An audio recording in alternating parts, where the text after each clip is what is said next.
সেকেন্ডের জন্য এটা ভাববেন না যে আমি তো খারাপ, আল্লাহ যদি আমাকে জাহান্নামে ফেলেনও এক সময় তো আমি এখান থেকে মুক্তি পাবো। এই ধরনের চিন্তাকে কখনো প্রশ্রয় দিবেন না।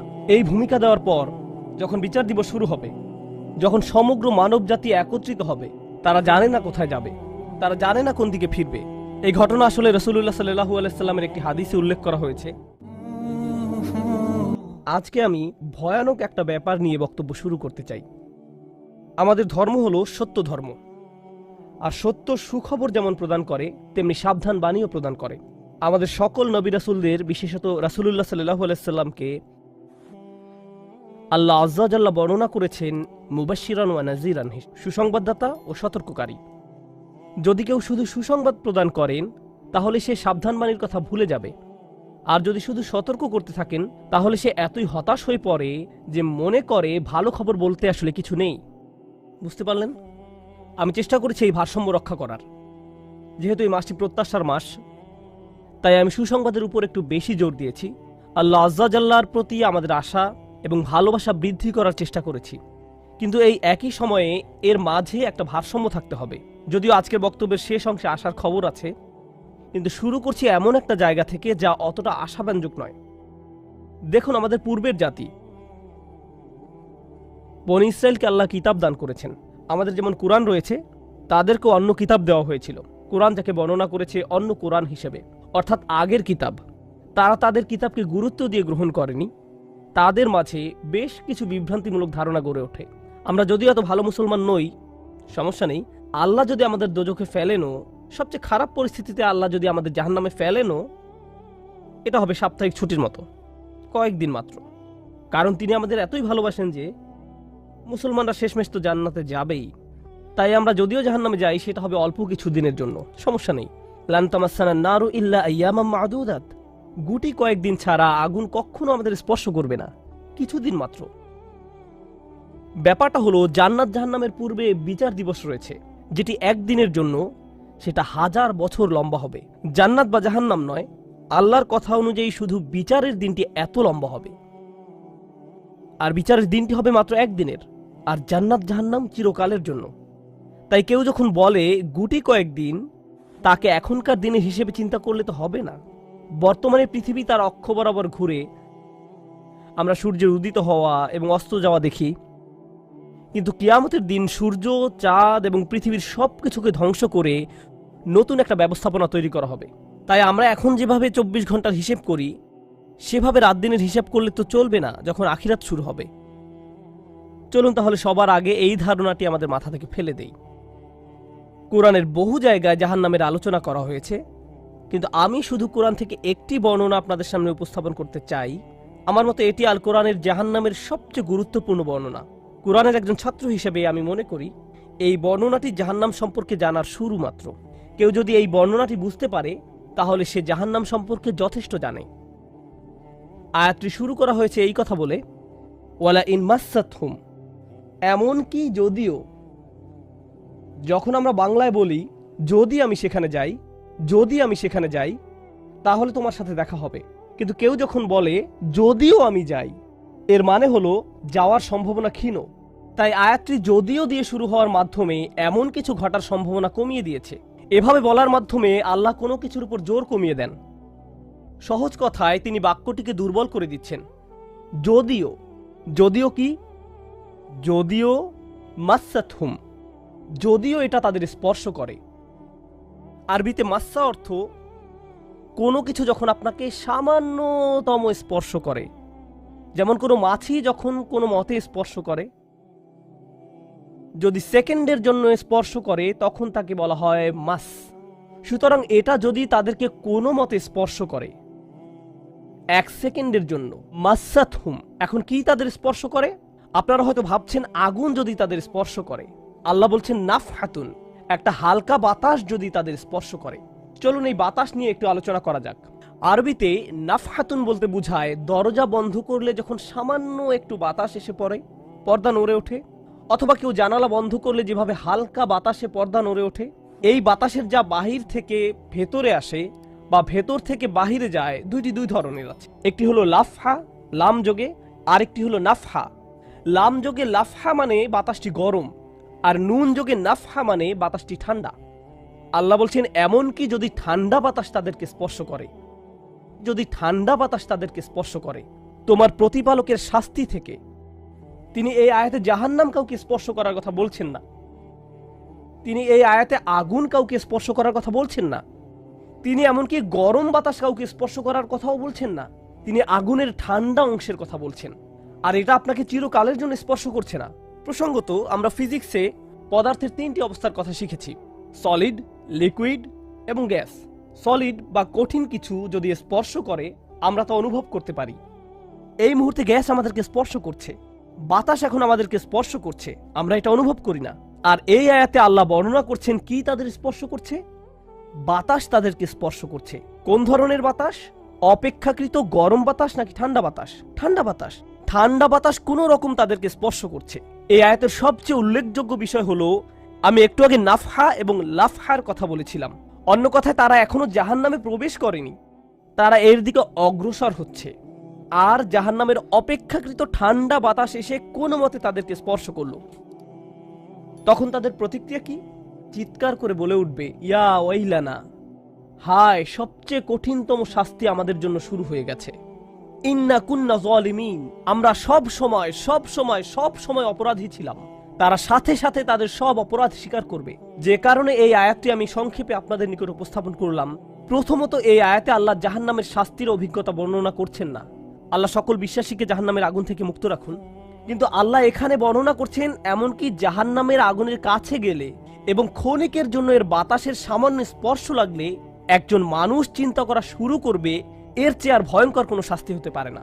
এজন্যই আল্লাহ দোজখের আগুন সম্পর্কে বলছেন, ইন্নাহা সাআত মুস্তাকাররা ওয়া মুকামা, নিশ্চয়ই তা অবস্থানস্থল ও আবাসস্থল হিসাবে কতই না নিকৃষ্ট। অল্প এবং বেশি যে কোনো সময়ের জন্য ওটা কত নিকৃষ্ট জায়গা। 1 সেকেন্ডের জন্য এটা ভাববেন না যে আমি তো খারাপ, আল্লাহ যদি আমাকে জাহান্নামে ফেলেনও এক সময় তো আমি এখান থেকে মুক্তি পাবো। এই ধরনের চিন্তাকে কখনো প্রশ্রয় দিবেন না। এই ভূমিকা দেওয়ার পর যখন বিচার দিবস শুরু হবে, যখন সমগ্র মানব জাতি একত্রিত হবে, তারা জানে না কোথায় যাবে, তারা জানে না কোন দিকে ফিরবে। এই ঘটনা আসলে রাসূলুল্লাহ সাল্লাল্লাহু আলাইহি সাল্লামের একটি হাদিসে উল্লেখ করা হয়েছে এবং জ্ঞানের প্রতি মুসলমানদের আগ্রহ ছিল সব সময়। তো একবার কিছু মানুষ বিখ্যাত সাহাবী আনাস ইবনে মালিক রাদিয়াল্লাহু তাআলা আনহুর কাছে এলো, কারণ মানুষ লোকমুখে এই খবর পেয়েছিল যে আনাস এই হাদিসটি জানতেন, আর এটি অনেক বড় একটি হাদিস, বুখারী শরীফে বর্ণিত আছে। এই ঘটনা ঘটে রাসূলুল্লাহ সাল্লাল্লাহু আলাইহি সাল্লামের ইন্তেকালের পরে।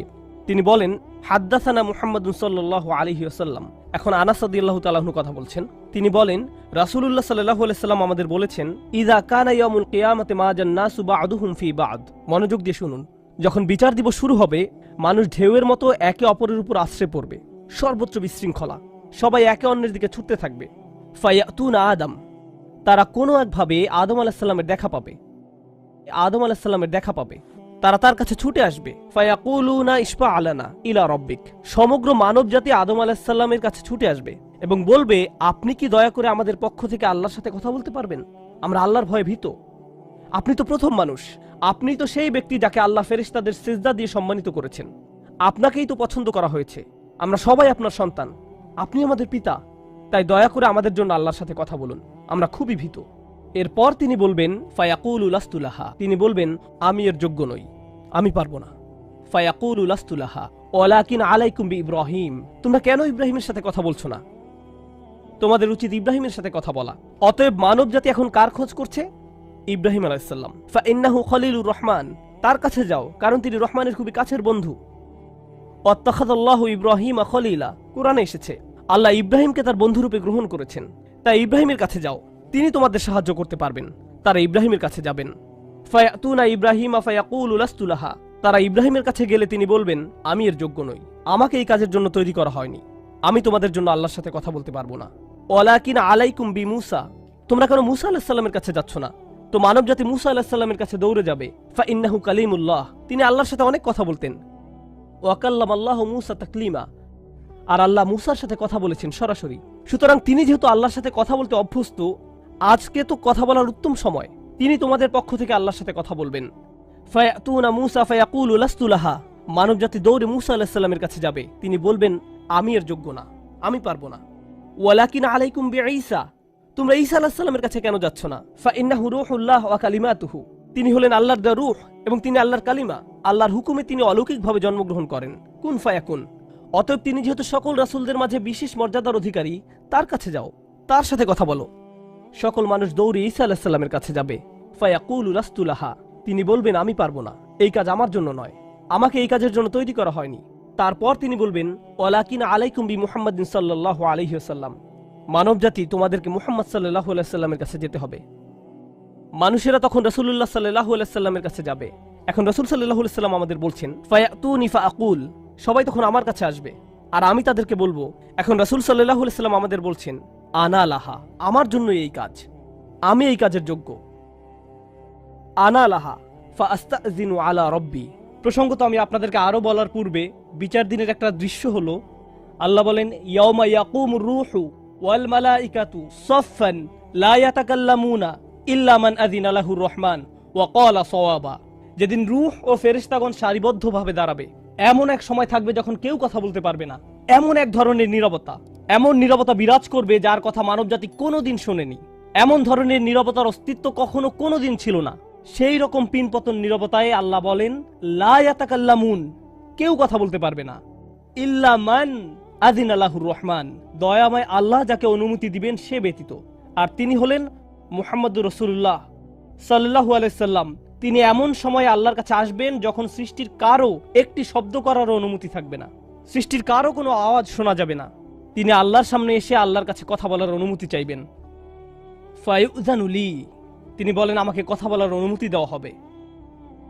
ওয়ায়ুলহিমুনি মাহামিদা আহমাদাহু বিহা লা ইয়াহদুরুনিল আন, সেই দিন আল্লাহ আমাকে স্পেশাল একটি দোয়ার মাধ্যমে তার প্রশংসা, তার কৃতজ্ঞতা করা শেখাবেন, যেটি বিচার দিবসে আমাকে দেওয়া হবে, যা এর পূর্বে কাউকে দেওয়া হয়নি, কোনো সৃষ্টিকে দেওয়া হয়নি। এক স্পেশাল ওয়াহি রাসূলুল্লাহ সাল্লাল্লাহু আলাইহি সাল্লামকে দেওয়া হবে বিচার দিবসে, যা কোনো সৃষ্টিকে দেওয়া হয়নি। আর তিনি সেই দিন সে স্পেশাল উপায়ে আল্লাহর প্রশংসা করবেন, লা ইয়াহদুরুনিল আন, আর সেই ওহী এখনো আমার কাছে আসেনি, সেই দোয়া এখনো আমি জানি না। ফা আহমাদাহু বিতিলকাল মাহামিদ, তারপর আমি আল্লাহর দেওয়া সেই স্পেশাল বাক্যগুলোর মাধ্যমে আল্লাহর প্রশংসা করব।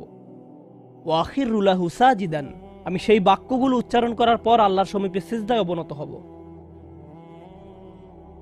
কিয়ামতের দিনে দৃশ্যপটে রাসূলুল্লাহ সাল্লাল্লাহু আলাইহি সাল্লাম এমন জায়গায় থাকবেন, এই অবস্থাকে বলা হয় মাকাম মাহমুদা, একটা স্টেশন, অথবা বলতে পারেন এমন একটা স্টেজ যা প্রশংসিত, আর মানবজাতি সেটা প্রত্যক্ষ করবে।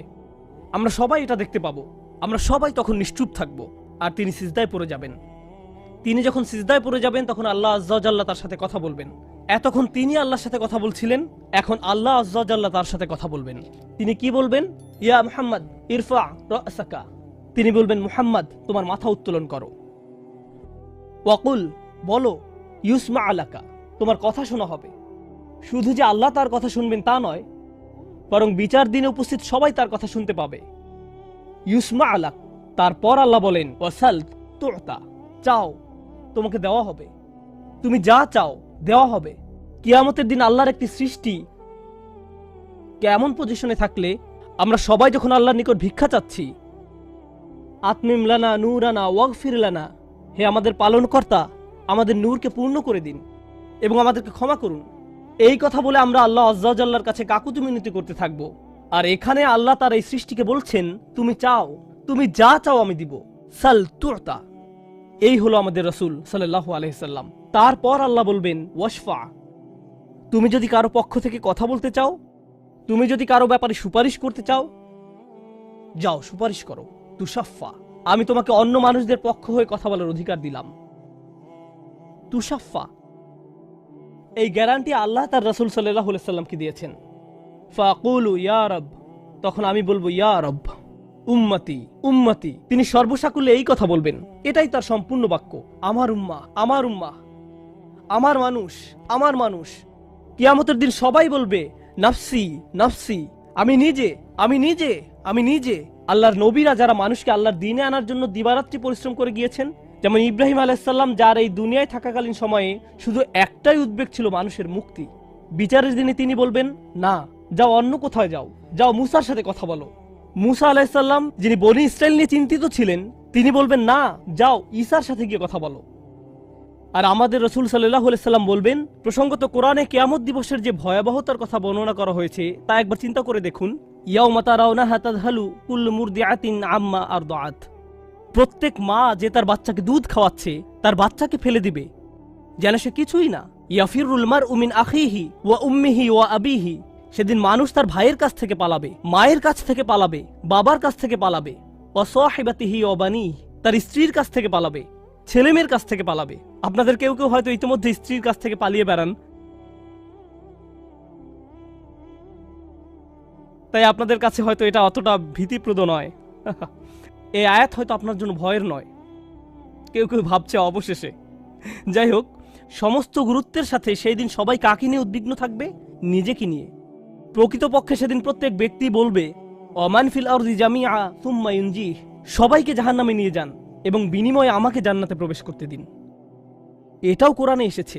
মানুষ সেদিন এমন মরিয়া হয়ে উঠবে, সেদিন একজন মানুষ আল্লাহর সাথে কথা বলবেন, আর প্রথম যে শব্দগুলো তার মুখ থেকে উচ্চারিত হবে তা হলো উম্মতি উম্মতি। আপনার জন্য আপনার রাসূলের ভালোবাসা এমনই প্রগাঢ় সাল্লাল্লাহু আলাইহি ওয়াসাল্লাম।